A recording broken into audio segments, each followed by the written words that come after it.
Der er ikke meget vink i de arme.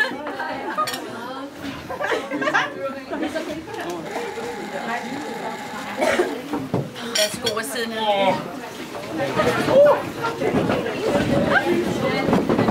Jeg tror ikke, du får det.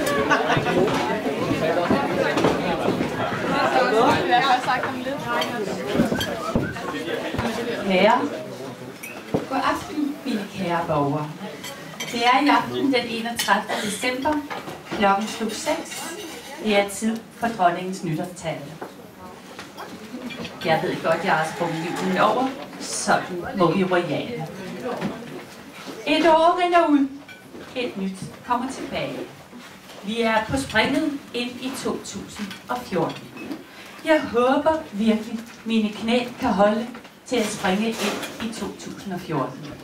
Og at Henrik kan holde sig vågen, til vi når så langt. Ja, rødvinen kan han jo ikke lade stå. Jeg er utrolig og taknemmelig for alle de oplevelser, Henrik og jeg og hele vores familie har haft i det forgangne år.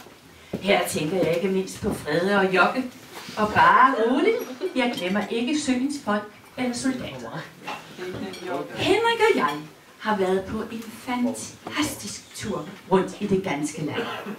Vi var på Læsø. Vi var, hvor var det nu vi var? Vi var i Vordingborg, og sikke der en fest.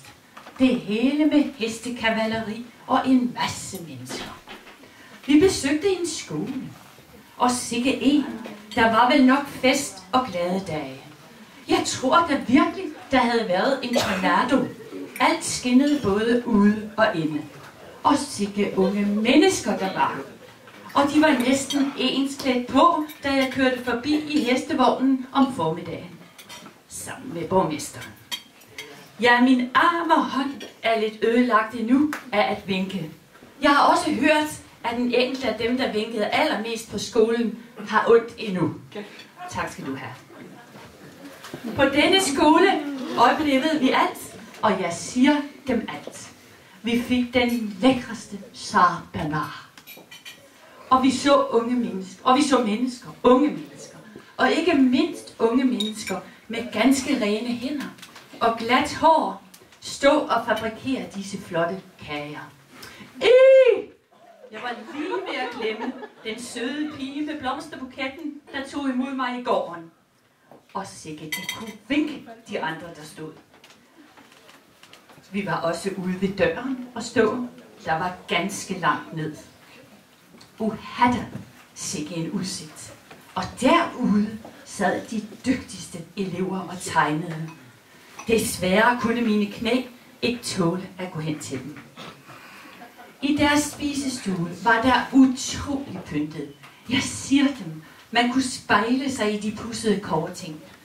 Jeg hilste på nogle ganske gråhårede damer, lige da jeg kom ind. Det var dejligt, at der var nogen på min egen alder. For hende den anden, der modtog mig, som saftsusende havde taget en blomstret bluse på som min egen. Hun var lidt hurtig i det. I det næste køkken, ja, der var jeg lige ved at falde bagover. Der åbnede sig en helt ny verden. Knækbrød. Hvad giver de mig? Og de sagde ja til, at det måtte smage. Og wokmad. Hold da op, hvor var det synd, Henri ikke var med. Og pludselig, ja, blev jeg stillet over for en yderst usædvanlig opgave. Gåsetårnet stod pludselig foran mig. Og tænk sig, i en sukkerskål stod gåsen. Værsgo, Margrethe, at sætte den på. Og du milde, hvor det blinkede og gnistrede med fotografernes lys. Fantastisk! Min hofdame fortalte mig, at det havde taget mange dage at bage den kage. Jo, det tror jeg gerne. I det sidste lokale, ja, jeg bliver helt svimmel. Disse unge mennesker, de kunne da lave de fantastiske ting. Ja, de mest fantastiske ting. De kunne lave, ja, jeg siger dem, diademer og smykker, så selv mine måtte blegne. Blomster og syning var også helt fantastisk. Tænk, de havde overskud til at sy eller lave noget til Indien. Jeg tror måske, ginerne står nede i gangen endnu.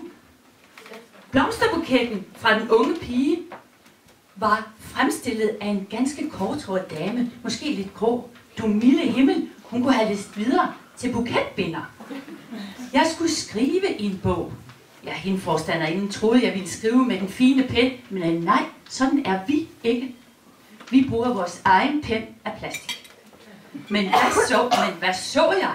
Hvem kan dog tegne så fortryllende? Ja, jeg kan ikke, selvom jeg har øvet mig i mange år. Som den tegning, der var i den bog. Da jeg skulle forlade skolen, sang og spillede de unge mennesker ved Gud i gården, som man troede, det var englene. Jeg blev helt paf, og jeg glemte helt at ryge min smøg. Det måtte jeg nok heller ikke. Det var en fantastisk dag. Og ved de hvad? Den sluttede nede på havnen, og jeg kunne høre, da forstanderinden gik ned fra skibet, at de unge mennesker var der endnu. Det må jeg sige. Denne oplevelse vil altid stå lysende klart for mig, og her vil jeg slutte med ønsket om et rigtig godt 2014. Og nu skal Henrik og Henri og jeg videre til vores nytårsfest. Ja, jeg har jo danset ballet en stor del af min tid, men nu må jeg klare den med tango. Hvis de vil rejse dem sammen med mig og afsynge første vers i det, jeg forlader lokalet, så vender jeg tilbage til en anden del af Der er et yndigt land. Der er et yndigt